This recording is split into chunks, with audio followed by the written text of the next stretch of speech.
Well, so often I sit here and tell you about state lawmakers spending your hard-earned tax dollars in a variety of questionable ways. Often it's to line their own pockets with per diems or member items. But tonight, we're going to switch gears. While working the halls of the Capitol, I've come across stories of a number of lawmakers doing just the opposite. So tonight, I present You Didn't Pay For It.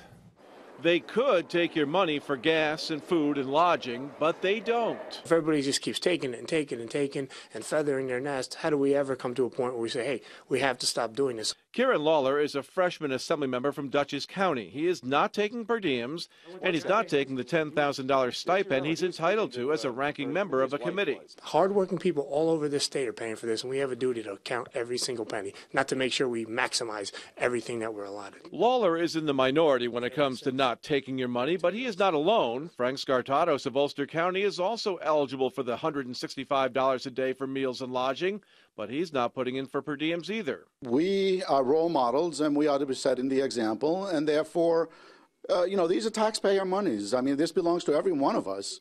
So in abusing the system, we're abusing ourselves. Scartatos has found other ways to save. He and his staff carpool to Albany. Every morning we'll meet on my farm, and I'll bring at least one of my staff up here, if not two. We'll go back and forth together. Obviously, we're trying to save. And then there's Pete Lopez of Schoharie. Assembly members are given money for one district office and associated expenses, but just one.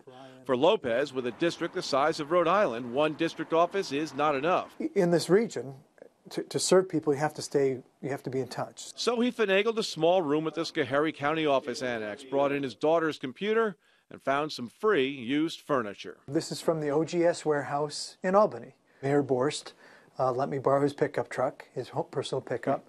I went with another staffer, and we brought this in. And it's much the same for Kieran Lawler. He had to move his predecessor's office to a new location because the old office was no longer in the district. He got quotes from movers, but didn't want to stick taxpayers with a big bill. Why should I have the taxpayers footing the bill for me? So he moved the office himself with a little help from his brothers. If I was starting a small business with a couple employees in an office, would you hire a mover to move some used furniture? No, you get your brother with a pickup truck and load up some desks and truck them the 5 miles or 10 miles, from one town to another. It would be easier on all of these assembly members if they raked in assembly expenses, and while many of their colleagues do just that, Lopez has taken out a second mortgage, so taxpayers don't have to subsidize him. What it does is it begs the question is, can an everyday person who comes from modest means effectively represent people in this democracy?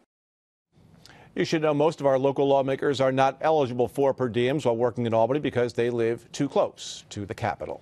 Now, as always, if you have a story of government waste, let me know about it. Love to have those tips. You can contact me at youpaidforit@cbs6albany.com.